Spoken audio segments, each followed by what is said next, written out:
Baik. Kemudian saya teruskan sekali lagi. Nah, Nabi SAW ditugaskan oleh Allah tidak menjadi orang yang jabbar. Sebaliknya, setelah itu dilaksanakan oleh Nabi SAW lebih kurang sepanjang 13 tahun, barulah kemudian turun ayat Al-Quran yang isinya berupa keizinan dari Allah bagi Rasulullah SAW dan umatnya untuk berperang. Dalam surah Al-Hajj, surah 22 ayat 39 dan ayat yang ke-40, Allah berfirman, Bismillahirrahmanirrahim. Udhina lilladzina yuqataluna bi'annahum zulimu wa innallaha ala nasrihim laqadir.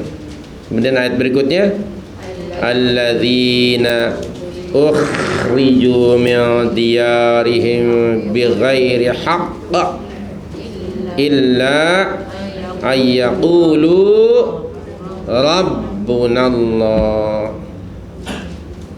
Kata satu riwayat, dalam satu riwayat sumbernya dari Abu Bakar As-Siddiq radhiyallahu anhu, beliau berkata bahwa ini adalah ayat pertama yang diturunkan, diwahyukan Allah kepada baginda SAW dalam izin untuk berperang, keizinan untuk berperang.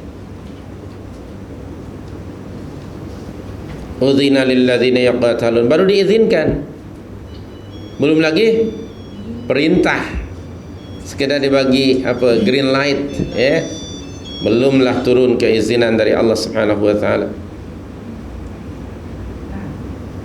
Tayyib. Nah, dari ayat ini juga, ya, udzina lilladzina kafaru, ini dari ayat ini boleh juga kita fahami bahawa berperang, ya, berperang itu dalam Islam, berperang itu adalah ibadah. Kerana ia berupa ibadah, dia mesti berasaskan wahyu dari Allah.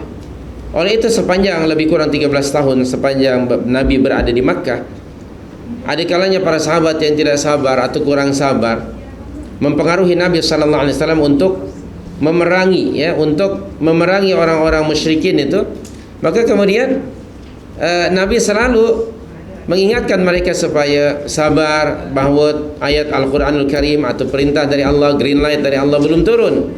Jadi ini menunjukkan bahawa peperangan itu dalam Islam mesti berasaskan wahyu. Dia tidak boleh berasaskan balas dendam ataupun hawa nafsu. Okay, tidak.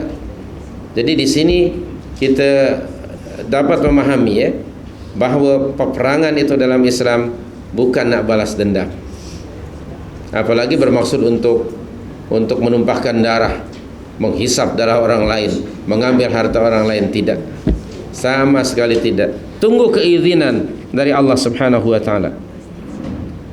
Sementara di kalangan kebanyakan ahli tafsir, mereka menyatakan bahawa ayat pertama berupa keizinan dari Allah untuk berperang ialah surah Al-Baqarah ini. Okey, iaitu ayat 190 ini. Wa qatilu fi sabilillahi alladhina yuqatilunakum. Itu kebanyakan ahli tafsir seperti mana yang terdapat dalam tafsir Al-Bahrul Muhit. Fa'ala kulli hal, yang penting kesimpulannya bahawa mesti mendapat keizinan dari Allah.